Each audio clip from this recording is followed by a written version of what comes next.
अगर ऐसे ही बढ़ती रही तो 2050 तक भारत में होगी दुनिया की सर्वाधिक मुस्लिम आबादी। इसके कुछ आंकड़े आपके सामने रखता हूँ जो जनगणना से और कुछ रिपोर्ट के भी आधार पर देखे जा रहे हैं। तो चलिए शुरू करते हैं। सबसे पहले जान लेते हैं कि मुस्लिम आबादी कैसे बढ़ती है। इसे असम के नौगांव जिले के उदाहरण से समझा जा सकता है। 1901 में यहाँ मुस्लिम जनसंख्या मात्र 4% थी, जो कि अब 51% से ज्यादा हो गई है। यह आबादी बम और जमहूरियत की खासियत का ही दुष्परिणाम है कि पाकिस्तान बांग्लादेश में ही नहीं, भारत के मुस्लिम बहुल सूबों व इलाकों में भी हिंदू दूसरे दर्जे के नागरिक बन गए हैं। इसे असम, पश्चिम बंगाल, केरल और जम्मू कश्मीर के उदाहरण से समझा जा सकता है। तो चलिए जानते हैं आखिर ऐसा क्यों हो रहा है। भारत में दुनिया की 2% जमीन है। क्या इतनी आबादी रखने के लिए सक्षम हो सकेगी? भारत की वोट बैंक की राजनीति को मोहम्मद इकबाल के एक शेर के जरिए आसानी से समझा जा सकता है, जिसमें उन्होंने कहा है, जमहूरियत वो तर्जे हुकूमत है जिसमें बंदों को गिना करते हैं, तौला नहीं करते। दूसरे शब्दों में कहें तो जिसकी संख्या जितनी भारी उसकी उतनी हिस्सेदारी। यदि सकारात्मक दृष्टि से देखें तो इसे जमहूरियत की खासियत कहेंगे, क्योंकि इससे बहुमत की आवाज को मुखर होने का मौका मिलता है। लेकिन भारतीय नेताओं ने इस खासियत को वोट बैंक की राजनीति और सांप्रदायिक ध्रुवीकरण में तब्दील कर डाला। कांग्रेस और वामपंथी पार्टियों ने तो शुरू से ही मुस्लिम वोट बैंक के जरिए अपनी राजनीति चमकाने का काम किया। आगे चलकर क्षेत्रीय पार्टियों और जातिवाद राजनीति के उदय और विकास ने सांप्रदायिक ध्रुवीकरण को और बढ़ाया, क्योंकि ये नए नवेले राजनीतिक दल इस बात को मान चुके हैं कि बिना मुसलमानों के सत्ता हासिल नहीं की जा सकती। यही कारण है कि मुसलमान को हर तरह ही सहूलियत मुहैया कराने की जो परिपाटी कांग्रेस व वामपंथी पार्टियों ने शुरू की थी, वह बढ़ती ही गई। मुसलमानों की गैर कानूनी गतिविधियों और धर्मांधता को ही प्रश्रय नहीं दिया गया, बल्कि वोट बैंक की राजनीति के चलते लाखों बांग्लादेशी घुसपैठियों को सुनियोजित तरीके से बसाकर जनांकीय संतुलन मुसलमानों के पक्ष में किया गया। यह सब पश्चिम बंगाल, असम, त्रिपुरा जैसे सीमावर्ती राज्यों में ही नहीं, देश की राजधानी दिल्ली में भी हुआ। आखिर बांग्लादेश सीमा से सैकड़ों मील दूर जम्मू में रोहिंग्या मुसलमानों की बस्ती कैसे बच गई? मुस्लिम वोट बैंक की बढ़ती अहमियत का ही प्रमाण है कि संप्रंग शासन के दौरान देश के तत्कालीन प्रधानमंत्री मनमोहन सिंह को सर्वाधिक मंच से यह कहना पड़ा, देश के संसाधनों पर पहला हक मुसलमान का है। वोट बैंक की राजनीति का दुष्परिणाम यह हुआ कि मुसलमान समुदाय शिक्षा, ज्ञान विज्ञान से दूर होकर आबादी बढ़ाने में जुटा रहा और आज भी जुटा है।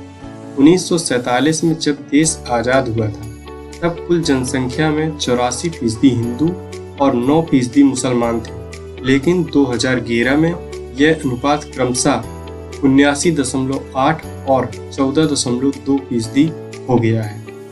कुछ राज्य में तो मुसलमान की तादाद में बहुत तेजी से इजाफा हुआ है। मुस्लिम आबादी कैसी बढ़ती है, इसे असम के नौगांव जिले के उदाहरण से समझा जा सकता है। 1901 में यहाँ मुस्लिम जनसंख्या मात्र 4% थी, जो कि अब 51% से ज्यादा हो गई है। यह आबादी बम और जमहूरियत की खासियत का ही दुष्परिणाम है। असम में 2001 में मुस्लिम आबादी 30.9% थी, जो 2011 में बढ़कर 34.2% हो गई। इसी तरह पश्चिम बंगाल में 2001 में जो मुस्लिम आबादी 25% थी, वह 2011 में बढ़कर 27% हो गई। केरल में तो धार्मिक कट्टरपंथी लव जिहाद के जरिए आबादी बढ़ाने की सुनियोजित चाल चल रहे हैं। जम्मू कश्मीर के एक बड़े हिस्से से हिंदुओं का सफाया ही हो चुका है। कमोबेश यही हालात केरल, उत्तर प्रदेश और बिहार जैसे राज्यों में है, जहां मुस्लिम आबादी भारी संख्या में मौजूद है। वोट बैंक की राजनीति के पैरुए और सेकुलर बुद्धिजीवी अक्सर यह तर्क देते हैं कि मुसलमानों की आबादी की बढ़ोतरी की रफ्तार कम हो रही है। उदाहरण के लिए 1981 से 91 के बीच मुस्लिम आबादी की वृद्धि दर जहां 32.8% थी, वहीं 1991 से 2001 के बीच घटकर 29.9% हो गई और 2001 से 2011 में 24% रह गई। स्पष्ट है, मुसलमानों के एक वर्ग ने छोटे परिवार की अवधारणा को स्वीकार किया है, लेकिन बहुसंख्यक मुसलमान अभी भी आबादी बम के जरिए गजवाए हिंद को अमली जामा पहनाने में जुटे हुए हैं। फिर जमात-ए-इस्लामी जैसे संगठनों के फतवे से पढ़े लिखे मुसलमान भी कब ज्यादा बच्चे पैदा करने लगे, कहना मुश्किल है। इसके अलावा लव जिहाद, अवैध घुसपैठ जैसे हथकंडे भी आबादी बढ़ाने के सशक्त यार रहे हैं। भारत के इस आबादी बम का सटीक विश्लेषण अमेरिका थिंक टैंक पीओ ने किया है। संस्था के मुताबिक भारत में 2050 तक मुसलमान की कुल आबादी बढ़कर 31.1 करोड़ हो जाएगी। इसके लिए मुस्लिम महिलाओं की ऊंची जन्म दर जिम्मेदार है। गौरतलब है कि देश में मुस्लिम महिलाओं की औसतन 3.2 बच्चे होते हैं, जबकि हिंदुओं व ईसाई में यह अनुपात 2.5 या 2.3 ही है। यह केवल भारत में ही नहीं हो रहा, पूरी दुनिया में इस्लाम आबादी बम के जरिए तेजी से बढ़ने वाला धार्मिक समुदाय बन चुका है। लेकिन भारत में तथाकथित सेकुलर दलों को वोट बैंक की राजनीति के चलते इसका प्रकोप कुछ ज्यादा ही माना जा रहा है। अगर मुस्लिम आबादी ऐसे ही बढ़ती रही तो 2050 तक दुनिया की सर्वाधिक मुस्लिम आबादी भारत में होगी। पीयू के आंकड़े की पुष्टि भारतीय जनगणना विभाग के आंकड़े भी करते हैं। इसके मुताबिक 2001 से 11 के दौरान देश के हिंदुओं की आबादी जहां 16.76% की दर से बढ़ी, वहीं मुसलमानों की आबादी 24.6% से बढ़ी। इसके कारण कुल जनसंख्या में हिंदुओं का अनुपात घट रहा और मुसलमानों का बढ़ रहा। गरीब, बेरोजगारी, पिछड़ेपन, अपराध, आतंकवाद आदि की जड़ तलाशी जाए तो आबादी की तेज बढ़ोतरी में ही मिलेगी। लेकिन इसके बावजूद देश में कुछ राजनीतिक दल और नेता ही इस पर मुंह खोलते हैं। मुसलमानों की आबादी बम पर तो सेकुलर नेताओं के मुंह सिल जाते हैं। आखिर वोट बैंक की राजनीति का सवाल जो है, अगर पूरी बात का एक निष्कर्ष निकालें तो आपको क्या लगता है? कमेंट कर जरूर बताइए। अगर मैं अपने विचार से कहूँ तो मुसलमानों को राजनीतिक पार्टियां सिर्फ एक वोट की तरीके समझती हैं और मुसलमान उस पार्टी को वोट देता है जो सिर्फ और सिर्फ मुसलमान के लिए सोचती है। देश के बारे में तो दोनों में किसी को कोई मतलब नहीं है।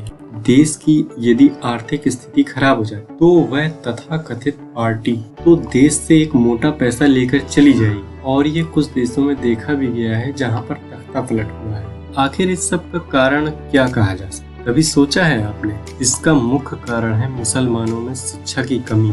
मुसलमानों को जन्म से ही कुरान बताई, जो कि बहुत अच्छी बात, पर कुरान के अलावा किसी और की तामील शिक्षा न देना ये सबसे बड़ा दोष का कारण है, जिससे मुसलमानों को रोजगार में कमी और सामाजिक जीवन में कमी। अगर देखा जाए तो एक मुसलमान के अधिक से अधिक 4, 6, 12, किसी के 15, 20 भी बच्चे सुने गए हैं, जो कि 18वीं 19वीं सदी में कभी सुना जाता था, परंतु आज 21वीं सदी में भी यह देखा जा रहा है। जहां हमारे पास दुनिया की 2% जमीन है, उस जमीन में इतनी आबादी कैसे रह पाएगी? सभी के लिए खाने पीने की व्यवस्था कैसे की जा सकती? इसमें कोई विचार विमर्श क्यों नहीं करता? क्या ये सोचने का अर्थ ईश्वर का है या अल्लाह का है? अगर ये सोचने का अधिकार ईश्वर या अल्लाह को है तो उसने हमें दिमाग क्यों दिया? छोटी छोटी बात में हिंदू, मुस्लिम, जैन, पारसी, सिख आपस में लड़ रहे हैं और आजकल तो दलित भी। पर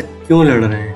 कारण किसी को नहीं पता। सिर्फ मेरा अधिकार हो जाए, इसका एक मुख्य कारण यह कहा जा सकता, पर यह सोच क्यों नहीं आती कि इस पर हमारा अधिकार हो जाए, ना कि मेरे धर्म का, मेरी जाति का, मेरे वंश का, मेरे कुल का। हम सबका ही अधिकार हो जाए इस चीज पर। जहाँ लोकतंत्र की व्यवस्था होती है वहाँ पे ऐसा देखा जाता है, पर क्यों ना हम लोकतंत्र से ऊपर गणतंत्र की ओर बढ़े। तो चलिए मिलते हैं अपने फिर नेक्स्ट वीडियो वॉइस व्यू में।